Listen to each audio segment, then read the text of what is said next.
morning, guys. It's Mr. H. Hope you're all well. Hope you're all safe. We're going to do things a little differently today, obviously, but we're going to dive just a little bit into Chapter 8. I know that's kind of a far stretch. Don't freak out. I know we were just on Chapter 1 and 2, and now we're in 8. We're just jumping into 8 just so I can give you a little bit of an introduction into the basic tools that most of you will be using, the basic set of technician tools. Now, I don't have all of them here. Right now, I am at my stepfather's garage, so we can at least make it feel like home while we're on the screen. So I'll actually turn the computer a little bit just so you can see sort of your surroundings right now. Right now, I have you resting on a vise, but just so you can take a look around at what's in the shop right now. These are all the toys that that Mr. H and his stepdad get to kind of play with on the weekends. Work hard all week and then play time over the weekend. But here's the shop where, if I'm not at school, I am usually here. I'm usually messing around and having fun up here. But anyhow, we're going to go over to this toolbox, and we're going to go over the basic sets of tools that we have and that most of you will be using your first year. So originally there was a tool list on the portal, and I think it's still in there because I don't think they took it down. But I'm going to go over the basic sets of tools that you as a beginner technician will most likely use in most of your endeavors as far as just working on the car and the basic functions and the basic systems of a car. So it's going to be different than, something that you just may have laying in your garage, or if you were a carpenter or something. Every set of tools is going to be different, so every box that you see is going to be slightly different depending on the career path you take. But here as technicians, I think I have a good portion here in this double stack box that we can work with. It may not be everything, but I'm going to go over most of the hand tools today. So I won't be going over necessarily, power tools, electric impacts, or pneumatic tools that may run off of air, pressurized air, or the air compressor in the shop. But I will go over the basic hand tools. So those carts that you saw along the walls in the shop, those are going to be your tools for the year. So I'm going to go over a few of them, and I know everyone's going to get a laugh out of this, so I might as well start the video this way. But I know we get a bad rap in the automotive field as, does a zip tie count as a tool? For me, yes, there is many uses for zip ties in the automotive industry, and I'm not talking about holding bumpers together or making nice cross stitching for, drift cars or whatever it may be, but even in the realm of if I might be doing a job where I'm replacing a timing belt or timing chain. Some manufacturers, if you don't believe me, you can go ahead, dial in a 2008 Honda Accord with a K24. They call for 2 zip ties when you are replacing a camshaft phaser to hold that timing chain in place so it doesn't slip. So yes, I will consider zip ties an actual automotive tool because they do have their place and they do help time to time depending on what job you're doing. But I thought I'd just give you a laugh because I do believe in zip ties, just not in the way that everybody else thinks about them. So let's kind of start. I'm just going to kind of pick and choose. We won't run through absolutely everything, but if you're trying to follow along, this is based out of Chapter 8, I believe, in Cengage. So if you wanted to look on 8, I will have that unlocked by the time this video is out and you're watching this. So in Chapter 8, we're talking about the basic sets of hand tools. They mention a lot more than I'm going to mention here, but just so you have a visual representation, it feels like, oh, Mr. H is right there. I'm going to go through with you. So we're just going to kind of pick and choose as we go. First things first, obviously we won't have, like saws and just regular hammers and things on that list. It's not something you'll see in the automotive field. If anything, you might see some metal cutting saws for like exhaust and stuff, or things we call like a sawzall, but that's a little bit different. But you won't see your typical, tools. So I should never open up an automotive box and see stuff like this in it. This will have me worried. I will ask questions if I ever saw a tech have those in their box, because that's for a whole different line of work in general. But let's go through these. Okay, so anytime anyone thinks about the automotive field, they're thinking about wrenches. So let's touch on wrenches here quick. So I have one of these drawers full of wrenches. I have some wrenches. In the book, they'll go over box end wrenches, open-end wrenches, closed-end wrenches, crescent wrenches, flare nut wrenches, line wrenches. We have tons of wrenches in the automotive field. So I'm going to grab just quite a few here out of the box, maybe small, maybe large, and even different styles that you'll be using as far as what's out in the field and what's available to you. So I'm going to grab a few right here. I'll even grab an adjustable because there is a place for those too. So I'm going to bring these out and we're going to discuss a few of these as we go through. So when you think of the automotive field, here's a basic wrench that you might see out in the field. Nothing fancy. Like I said, Snap-on's great, but if you're just, a tool's a tool. You're the one who makes the money using it, not the tool itself. The tool, it can be a $100 wrench. You sit it there, it makes no money for you. You have to know how to use it. So right now, this is just a basic Craftsman wrench. This is a 3/4 wrench, which means this space between here and here is 3/4 of an inch, 3/4 of an inch. So when we go through the standard and the metric system for measuring tools, we'll talk about the difference between standard tools and metric tools. For your first semester, we will probably use a mixture of both standard and metric, especially with the neons. Between the 80s up into 2000s, on American vehicles, there was a slow switch between using standard going into metric. So you'll see some vehicles, and you might have even run into this working on your own vehicles, your friend vehicles. You're like, well, that's a standard, but that's a metric. And what I mean by that is, that might be a 5/8, but that might be a 10 millimeter. The 10 millimeter. Yes, I do have those wrenches. I do have those sockets. They'll probably get lost in this video, but they're there. But anyway, here's your basic open-end wrench. So I have the open end right here. A lot of the time in the automotive field, if there's a way that I have to, let's say, loosen or tighten something, I will try to stay away from using the open end as much as possible.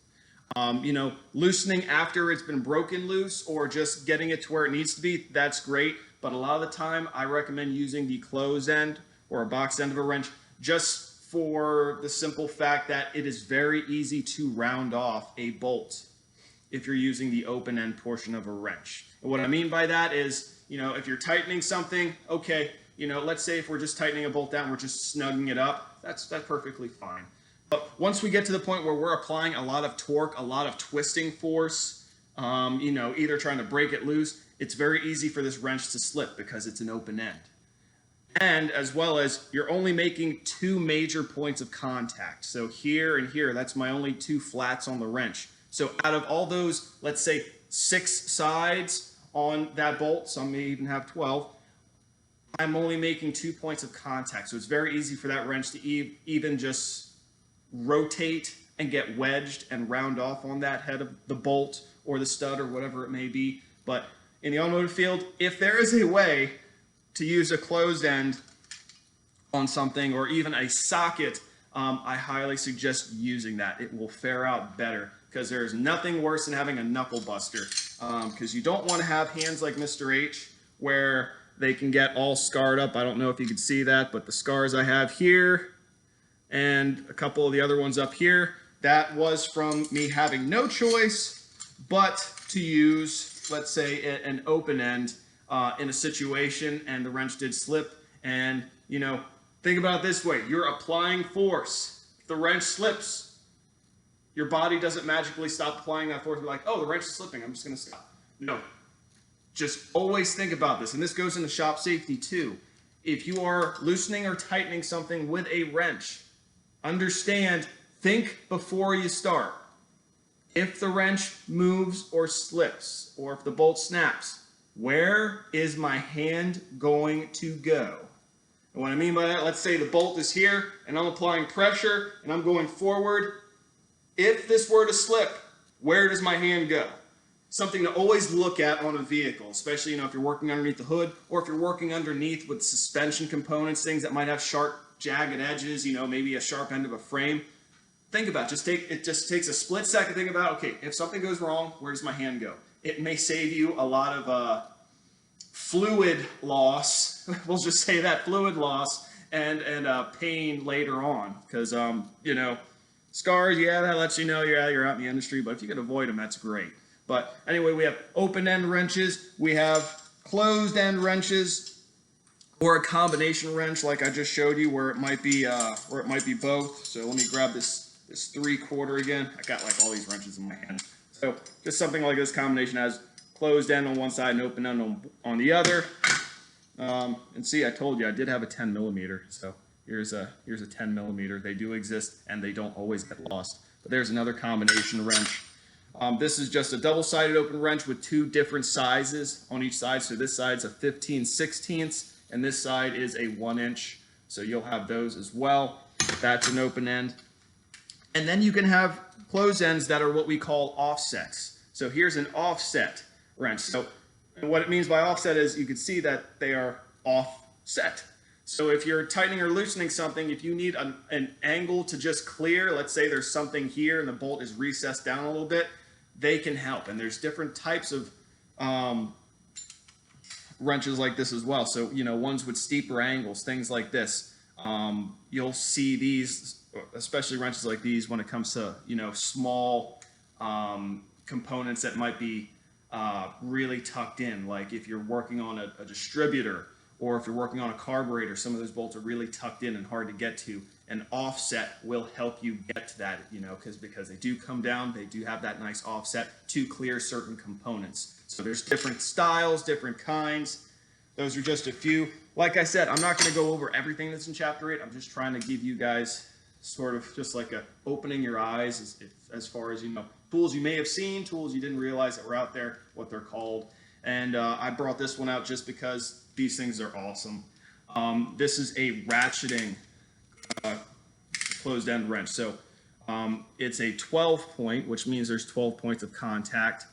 I'll go over 6-point and 12-point in the next tool, which will be sockets and ratchets here in a second. But these are nice because, let's say, instead of having a closed end wrench and you can only have the space to go like one little turn at a time and you keep having to adjust or you can't quite get it fitting in, this guy,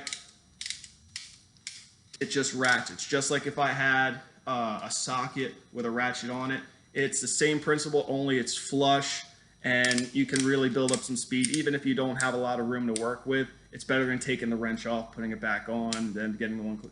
You can just keep it on there and just keep going. And all you have to do to switch directions, if you're loosening or tightening, is just flip it upside down. So you can see even the off and the on. So go this way, or if I want to go this way, then just go that way. These are very nice to have.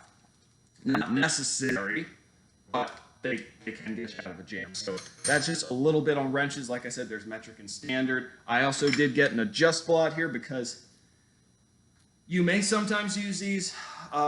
Usually it's just because something has now become an in-between size.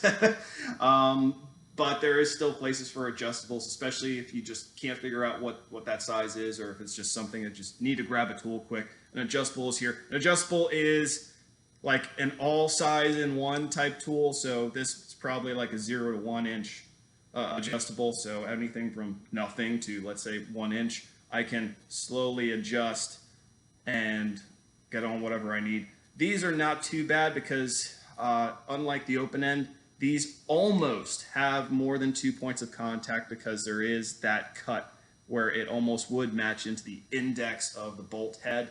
But once again, these can slip as well. You can round things off with an adjustable. All right.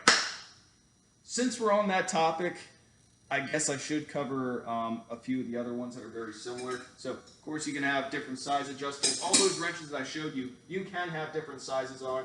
You're going to have pliers of different sizes in automotive. There is pliers for absolutely everything. There's pliers for special brake jobs. There's pliers for special engine jobs. There's pliers for special fuel systems and lines to take apart. But there is all sorts of pliers. But your basic set of pliers, something like this, you know, and they do have two adjustments. So if you're getting something with maybe not a huge diameter, you use the one, but if it's something you need a little more space for, you can use the other.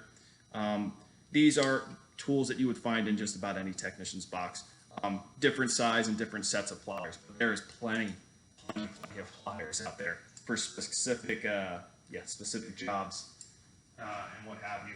Also, needle nose pliers. Needle nose pliers, these can get you out of the jam. You can also have a 90-degree needle nose plier, which is, I'm not sure if there is one in here or not. I'm not going to take the time to really search for it, but pliers that come over and then make a 90-degree bend. So if you're here, it's actually facing down 90 degrees. They can get you out of a lot of jams. You'll see that in a lot of automotive technician boxes as well. But needle nose pliers, every single pliers you can think of, a technician probably has them. And then of course, we're going to have adjustable spanners as well. So this comes in handy, you know, especially if you're trying to get leverage on something and you have no other way to go about it. You will see these as well in the field. Maybe not used as often. Sometimes you'll see these taken out for those horrible, like whoever designed these, they just wanted to see the world burn.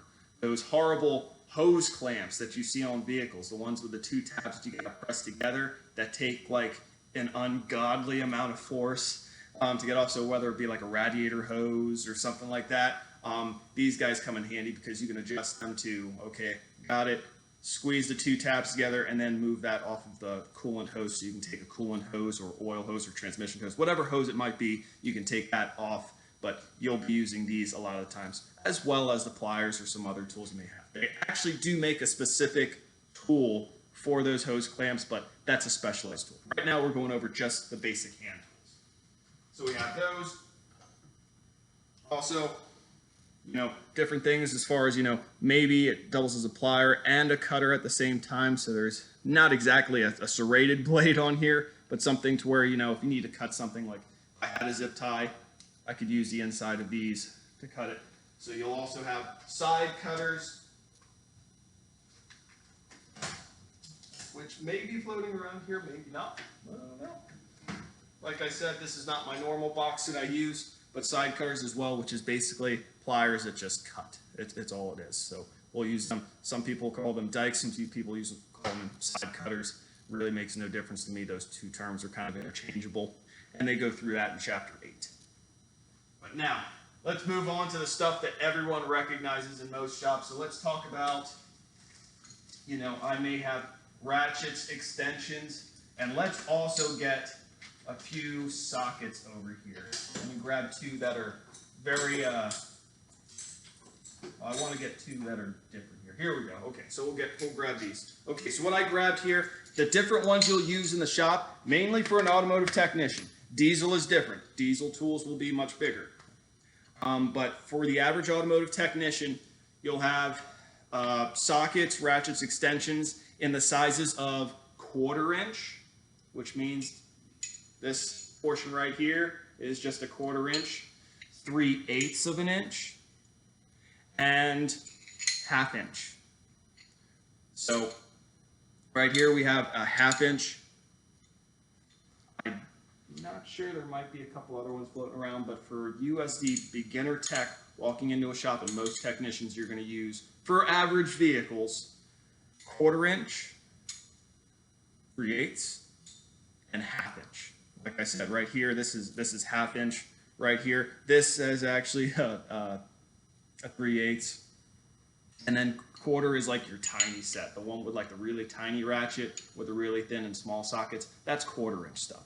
So that's for small jobs, things like that. Always know, you know, if it takes a certain amount of twisting force to tighten or break things loose, use the right size accordingly. So if it's something that's like big, you know, if we're talking about putting wheels back on and we're trying to tighten up those sockets, you know, using what we call a torque wrench to make sure all those wheels are tightly on the vehicle, that's going to be 1/2 inch. That's our big go-to one for high torque things that are, you know, anywhere from 75 to 200 foot-pounds of tightening. We're going to use 1/2 inch. So right here, this is a basic 1/2 inch ratchet. Nothing special, but what you're doing is you're going to either put an extension on here, or you may take a socket and apply it like that. And for this, you can actually use it to either tighten or loosen up on certain components, whether it be a bolt or a stud. We'll talk about the two differences between that later on in the chapter. But usually in the automotive field, those three sizes, that's what you're going to use. So 1/4 inch, 3/8, and a 1/2 inch. Now, if you're in diesel, you may go up to 3/4 of an inch to 1 inch, which is big stuff. So if you go over to their toolboxes, they're slightly different than ours, just because they are dealing with things that are on a much bigger scale, and the torque that's needed to tighten a lot of those fasteners is way beyond what we use in the general automotive field when we're talking about your basic, light and middle, light duty truck, heavy duty truck, and passenger cars and things like that. But now that we have ratchets, there's different styles of ratchets. There's long handled ratchets, there's short handled ratchets, there's ones that actually pivot, there's ones with offsets, there's every type of ratchet you can possibly think of. It's probably out there, but here's a basic ratchet that I would expect in most technicians' toolboxes. And like I said, the 3 different sizes, that's stuff you would probably use. Now, for sockets, here's a couple of things with sockets. You're going to have sockets that are going to be 6-point sockets and sockets that are going to be 12-point sockets. And you're thinking to yourself, Mr. H, does it matter? It does. It does matter. And the reason why it matters is depending on what the application is, you might use one over the other.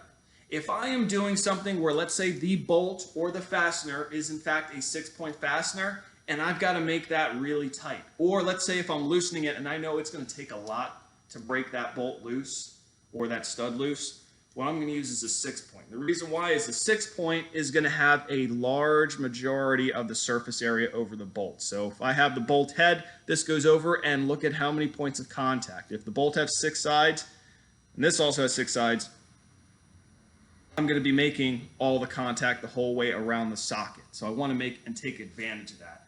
Less opportunity for it to round off, less opportunity for it to slip.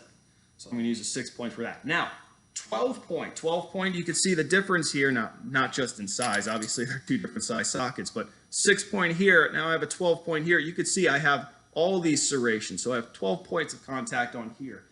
I might use that if I'm in a pinch. Let's say if it's something where I have to constantly readjust or don't have a lot of room, I might use a 12-point on that, as well as there are certain bolts and fasteners that you may run into in the automotive field that are actually a 12-point bolt. Ones for a lot of you, high octane racing guys, when we talk about having those cylinder heads, because we just got done with talking about some of the basic parts, a cylinder head is bolted down with a head gasket in between to the block of an engine, and it's supposed to stay there and maintain that torque. In a lot of high performance aspects, I might switch out to stronger bolts or stronger studs to hold that cylinder head down. For some of those you'll see in the newer ones, especially companies like ARP, head studs and things like that, they will use a 12-point nut or a 12-point bolt to hold those down. It's just kind of their take and what they choose to do, but that's one where I would have to use a 12-point socket to tighten that down, to apply the torque for that bolt. So it depends on what component on a vehicle you're using. You might switch between 12-point and 6-point, but for the majority of the work you will do as a technician, unless you go to somewhere like, let's say, Volvo or Saab, or maybe they prefer 12 points for a lot of their fasteners, you will be using a 6-point. And there's also, this is a shallow socket, so this is shallow. When we're talking about shallow and a deep socket, we're talking about the overall height of the socket and the size of the bore that's on the inside. So this is a shallow socket, and we have a semi-shallow as well, but if we're talking about a deep socket, so if I ever tell you, go grab a deep, what is this, 5/8 socket, this would be a deep 5/8 socket. So I wouldn't say, go grab me one of them longer sockets. No, we're using proper terminology. So shallow socket, deep socket. And it all has to do with, this is shallow, so this is very much flush to the ratchet that I'm using. This is a deep socket. So for, let's say, if I was tightening down, lug nuts on a wheel, that would be a deep socket. That would be a larger size deep socket. Most likely 1/2 inch is what I would be using, because that is requiring quite a bit of torque to tighten down the wheels. But that's the difference between shallow and deep sockets. Like I said, there is plenty, but for your average technician walking in the field, and you'll see this in the boxes that are there at the school, you're going to see you know, probably a set of your basic metric and standard shallow sockets, going anywhere from maybe, let's say if it's standard, from 3/16 all the way up to maybe 5/8, 7/8, sometimes up to 1 inch. And then on the metric side, maybe 10 millimeter all the way up to 19 millimeter is what you usually see for like just a basic set. Some do a little more, some do a little less, some skip out like, you know, does a 16 millimeter exist? Is that a thing? Yes, it's a thing. They exist. I know some boxes leave it out. Same with like the 17s and 18s and things, but they do exist. That's your basic set. That covers the majority of what most vehicles, depending on the systems you're working on, you can disassemble a lot. I can tell you for a fact, and those who've ever owned a Subaru, you know this. I could have disassembled most of my Subaru 2004 WRX STI with nothing but a 10 millimeter, a 14, a 17, 18, and maybe 1 or 2 other sizes in between. A lot of the bolts and fasteners and studs were all generic to those sizes. And you'll see that with some vehicles that walk, you're like, everything's like this size. I don't really need to go and get a whole bunch of sockets and stuff out. But depending on what jobs you do, you might have bigger fasteners, bigger bolts, and stuff like that. So that's going over just a little bit. Like I said, you're still going to have to go into Chapter 8 to really see all the tools that are being used. Let's go to some that are fun to use. So here's a mallet. This is not necessarily an automotive mallet. Now notice I didn't say hammer. This is not a hammer, but this is a mallet. So on one side it has a rubberized portion, and on the other it has more of a plastic head on it. So depending on what you're doing, if you're trying not to mar up something, let's say if you're just trying to break something loose or loosen something that might be stuck just because of rust or surface debris, something like that, instead of using what we in the field would use as a ballpoint hammer or a dead blow hammer, we don't use regular hammers. We're better than that. Maybe I would use a mallet. So I would use something with a soft rubber surface or a hard plastic surface. So I'm not, let's say if it's a softer metal, I'm not, marring up that metal, especially when it comes to, if I'm close to like a stud, like a wheel stud. Let's say if I'm just trying to maybe break a rotor loose, or I could use this as a first resort. But if I'm afraid that I might mess up the metal that's on there, if it's soft metal, or if I don't want to like accidentally hit something else that might be fragile in the way, I might use a plastic mallet or the rubber side of a mallet. Now, when I just said we don't use regular hammers in the shop, and by the way, let me see if I have one over here. I'm sure I do. Oh, there it is. Look at that. Beautiful. Now, when I say we don't use regular hammers in the shop, this is for, if I'm building a house, beautiful, perfect, I'll use this. But I don't think I have one here because I think it's actually probably out in my car. Great. But what we use is what we call a ball peen hammer, or we would call it also, depending on what type you get, a dead blow hammer. Those are the ones you would use in the automotive field. They are specialized because in no way should you be removing nails from a car. Screws maybe, but nails, no, we don't do that. And we shouldn't be using anything that resembles this side of a hammer on a vehicle in any way, shape, or form. So we use a ball peen hammer. So it'll have a flat face on the one side, and then it'll have a ball peen side on the other. So that's the style we would use. They come in different sizes and weights. So, there's 8 ounce, 16 ounce. You can go up to 18 ounce, and then you can get the really big ones. And if you're using those, you're having a bad day.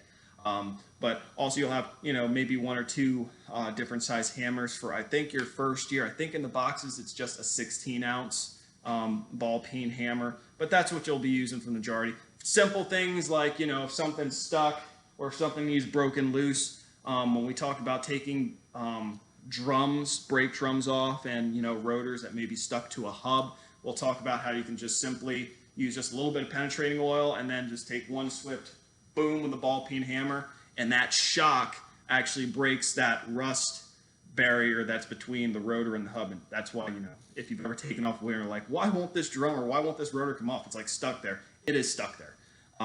So we use that in a case of, like, let's say just the shock, the vibration, that quick vibration can break components loose. So we'll talk about how we use a hammer in the shop.